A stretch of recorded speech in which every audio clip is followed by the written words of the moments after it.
Sammoore dies at 89. How he lived was sad, and sad doesn't even begin to describe it. You know the song Soul Man? He sang it, but behind that voice was a man broken by addiction, rejection, and silence. The highs were there. Sammoore was half of Sam and Dave, one of the most electric soul duos ever. They had Soul Man. They had Hold On, I'm Comin'. They performed at Martin Luther King Jr.'s memorial concert. They were inducted into the Rock and Roll Hall of Fame, but fame came with a price that almost destroyed him. It started in the 1960s when success moved Sam to New York. The city exposed him to heroin and cocaine. What began as experimentation became a 15-year nightmare. Moore later admitted the drugs made him feel bigger than life, but they also made him cruel. He insulted people. He treated women badly. He alienated the very music industry executives who could have helped his career. The drugs poisoned everything, especially his partnership with Dave Prater. Sam and Dave broke up multiple times throughout the 1970s. The tension was constant. Arguments became routine. Moore openly acknowledged that his drug habit played a significant role in the duo's internal conflicts. Both men were struggling with heroin addiction, creating a destructive cycle that neither could escape. The final performance came on New Year's Eve, 1981 in San Francisco.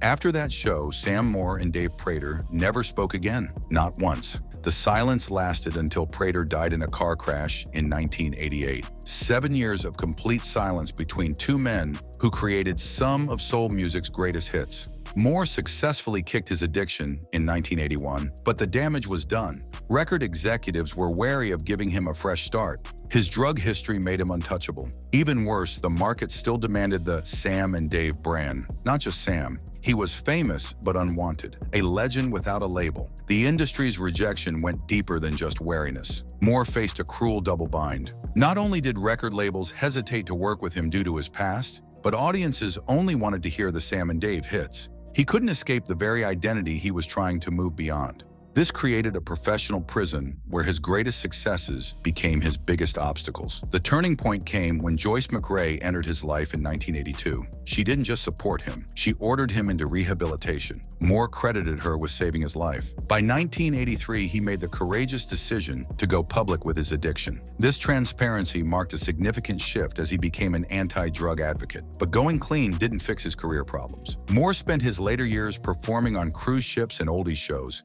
He had to audition for these gigs despite being a Rock and Roll Hall of Fame inductee. Think about that. A man who helped define soul music auditioning to play for tourists on a boat. The humiliation was constant. Here was someone who had performed for presidents, who had influenced Michael Jackson and Bruce Springsteen, reduced to proving himself worthy of casino gigs. The fall from Stax Records to Dinner Theater represented everything wrong with how the music industry treats its pioneers. The lawsuits told the real story of his frustration. He sued Dave Prater when Prater toured with a substitute as the new Sam and Dave. He sued the makers of Soul Men, claiming the movie was too similar to his story, and lost. Most telling of all, he sued record companies and unions in 1993 over retirement benefits. Moore famously stated that despite his million-selling records, his pension amounted to just $2,285. He could take it as a lump sum or in monthly payments of $73. $2,000 for my lifetime, he said. If you're making a profit off of me, give me some too. $73 a month for a man who helped create an entire genre. The pension scandal revealed the industry's systematic exploitation of black artists from the 1960s. While executives and record companies built fortunes on songs like Soul Man, the actual creators received scraps. Moore's legal battles weren't just personal grievances. They exposed decades of unfair contracts and stolen wealth. The Blues Brothers situation added insult to injury. When Dan Aykroyd and John Belushi covered Soul Man on Saturday Night Live in the late 1970s, it brought the song to a new generation. But Moore harbored mixed feelings. Young people frequently attributed the song to the Blues Brothers rather than Sam and Dave. His greatest hit was being credited to comedians. This cultural theft hurt more than financial exploitation. Moore watched his life's work get repackaged for white audiences while he struggled for recognition. The Blues Brothers made millions performing songs Moore created, while he fought for basic retirement benefits. The irony was painful and obvious. Moore's political activities revealed an independent streak that sometimes isolated him further. He wrote Dole Man for Bob Dole's 1996 presidential campaign. He performed at Donald Trump's inaugural festivities in 2017. Earlier, he objected when Barack Obama's campaign used Hold On, I'm Comin'.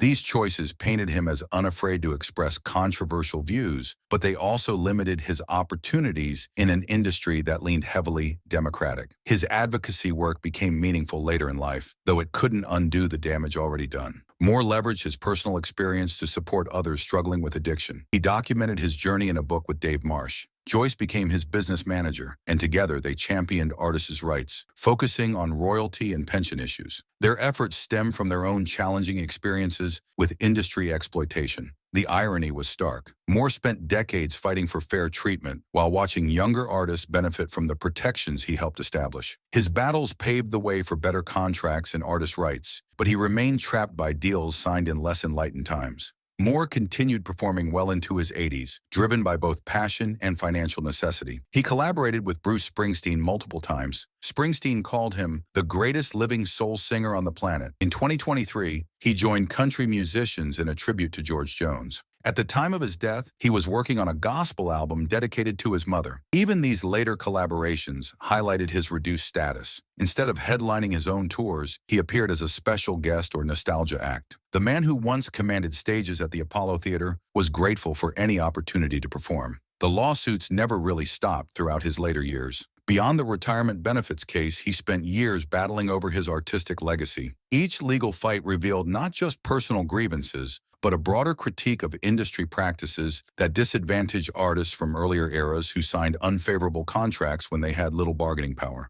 His influence on subsequent artists was undeniable, but largely uncompensated. Michael Jackson, Al Green, and Bruce Springsteen all cited him as an influence. But influence doesn't pay the bills when you're getting $73 a month from the industry you helped build.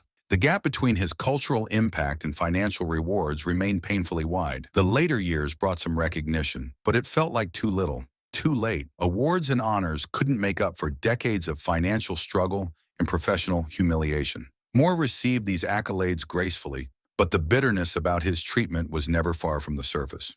Moore died on January 10, 2025, in Coral Gables, Florida, due to complications from surgery. He was 89 years old. Joyce, the woman who saved his life, was by his side. So was their daughter Michelle and grandchildren Tash and Misha. His story reveals the brutal economics of the music industry, particularly for Black artists who created the foundation of popular music. A man with a voice that defined a generation spent his later years fighting for basic recognition and fair compensation. The drugs took 15 years of his life. The industry took his dignity. But his voice, that incredible instrument that made Soul Man immortal, that couldn't be taken away.